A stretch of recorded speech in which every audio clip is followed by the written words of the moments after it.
Hello, we are Team SafeSoap. I'm Sarah Hernandez. I'm Josiah Grace. And I'm Maria Hager.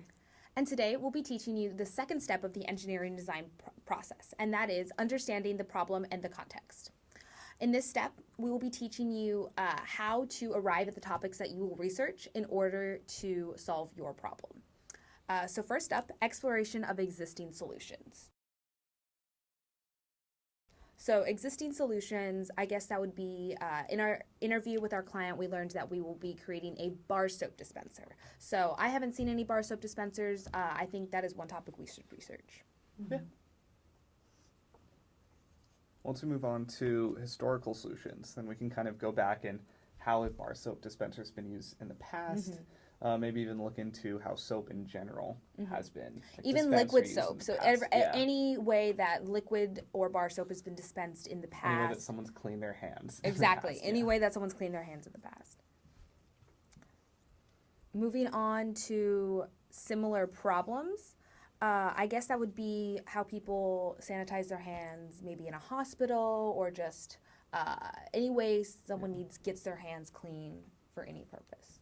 Yeah. I think similar problems is also how to, I think our client cared a lot that it's entertaining and unique kind of thing. So similar problem could also be how someone interacts with like those types of things.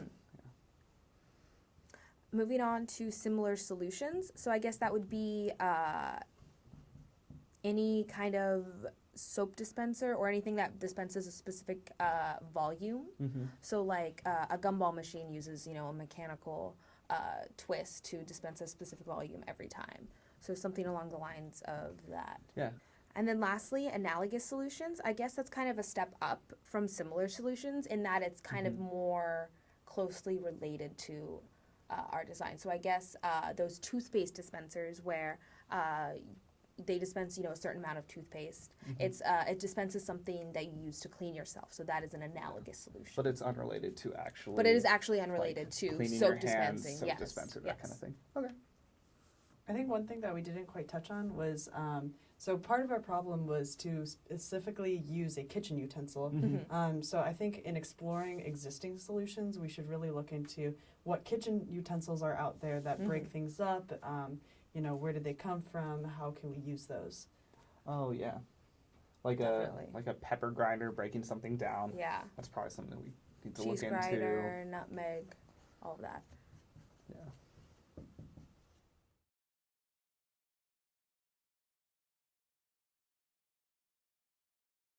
Next, we will generate research topics for the category background. So first, the domain of the project. So that's kind of terms we need to define better. So for example, what exactly does antibacterial mean? Yeah, and how is that different than sanitizing? Exactly. So what's the exact definition? And then also, I guess, who regulates? Yeah.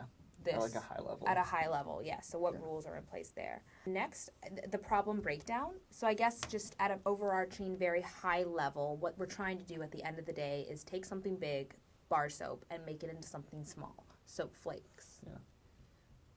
I guess that kind of works even at high level, not even for bar soap, right? Yeah. Just breaking something down is kind of our whole problem.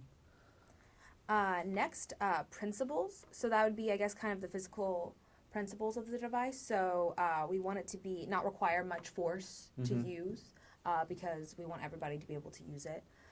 It's a mechanical system. So I'm assuming we're going to have to deal with, I don't know, return force and friction coefficients, the resistance of the bar soap along the grater. And that could also tie into the durability of the grater or whatever device itself.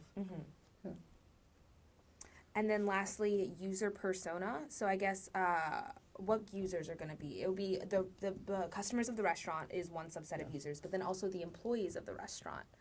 So we want to make sure that it's usable for both subsets.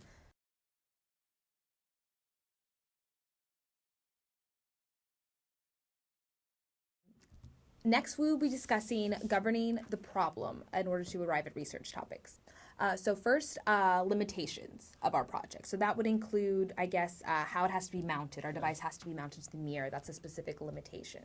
It probably also includes the limitation that we have to use like a kitchen-themed utensil. Yes, so we have to pick from the variety of kitchen utensils already available. We can't invent a new kitchen Maybe even utensil. something that's in their kitchen already. Exactly, That kind of exactly. thing. I guess another one could be that it has to be human powered. There's no electronic components involved. And then beyond that, we also have to cover standards and regulations. So this Yes. isn't a bathroom, so I think we actually have quite a bit of these stuff like health code, maybe. Yeah, health code. I'm sure there's specific codes for bathrooms in restaurants. And then also if there's specific code about soap dispensers in restaurants, we don't know if there's supposed to be like a height requirement or even like maybe a volume requirement of how much soap is being dispensed. They also mentioned that we're building this for we also have a handicap accessible one. Yes, so we have to see if there's specific regulations Yeah. for handicap That's accessible soap. I think that's As like well. ADA and stuff. Right. Yes. Yeah.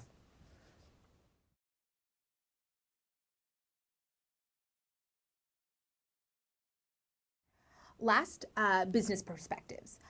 Because we're only creating a few of our product for one specific restaurant, we really don't need to worry about manufacturing or manufacturing costs. According to our client, each device will cost up to $50, and that doesn't include labor, just straight materials. Yeah, and then as far as manufacturing considerations go, it'll probably be we want it to not have that many parts and to be fairly simple. So I don't think manufacturing will be particularly challenging in this case.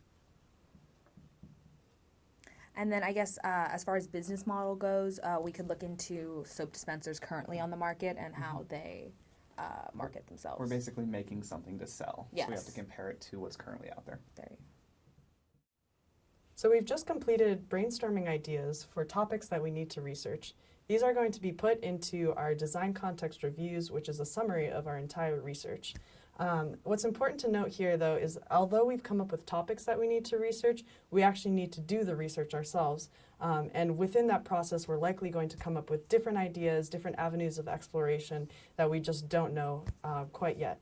So this completes step 2 of the engineering design process. The output of our research is going to be summarized in a design context review.